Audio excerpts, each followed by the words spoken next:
សួស្តីពុកម៉ែបងប្អូនអរគ្នាថ្ងៃនេះមកដូរប្រេងទៀតអាសង់016អាហ្នឹងម៉ូតូខ្លួនឯងម៉ូតូគ្រួសារខ្ញុំកាត់ជិះទៅបរិញ្ញាអញ្ចឹងកាត់ជិះទៅមកមួយថ្ងៃ40គីឡូដែរអញ្ចឹងនេះគីឡូវា3031គីឡូអញ្ចឹងម៉ូតូនេះបើដល់គីឡូ100000គីឡូហើយអញ្ចឹងវាត្រឡប់មកនៅគីឡូ0ឡើងវិញអញ្ចឹងកាលដែលខ្ញុំដូរនេះគឺដូរអង្កាលគីឡូ0អញ្ចឹងឥឡូវជិះបាន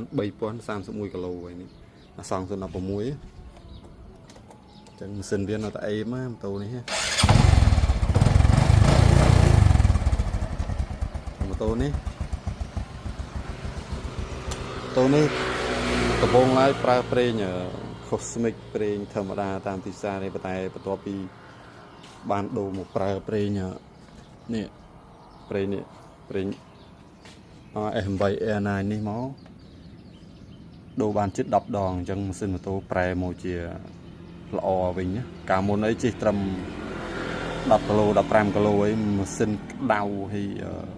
មួលស្ទក់ឥឡូវអត់ទេជិះយូរប៉ុណ្ណាក៏ម៉ាស៊ីននៅតែខ្លាំងដែរណា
អ្នកគ្នាបើ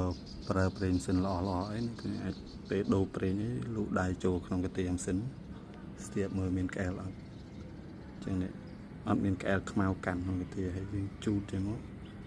ជ្រះអស់លីងអញ្ចឹងវានៅតែមានជាតិអំបិលអញ្ចឹងវាជួយលាងសម្អាតកាទៀម៉ាស៊ីនបងប្អូន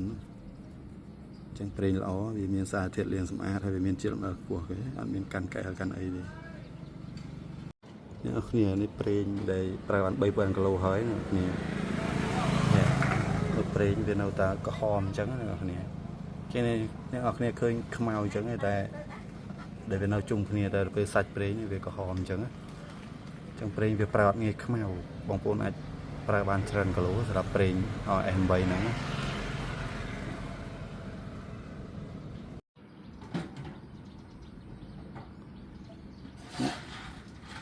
អ្នកគ្នាអាចមើលឃើញគុណភាពប្រេងសាច់ប្រេងវាថ្លាល្អចឹងប្រេង S8 នេះប្រភេទ fully synthetic ចឹងប្រើបានច្រើនគីឡូបើក្រហមនេះប្រើបានតូចកះលេខគ្រប់ប្រភេទ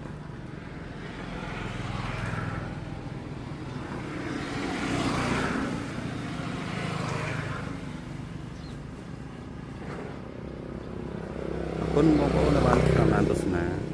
បងប្អូនត្រូវការប្រេង S8 អាចតាក់ទងមកបានគុណភាពខ្ពស់តម្លៃសមរម្យ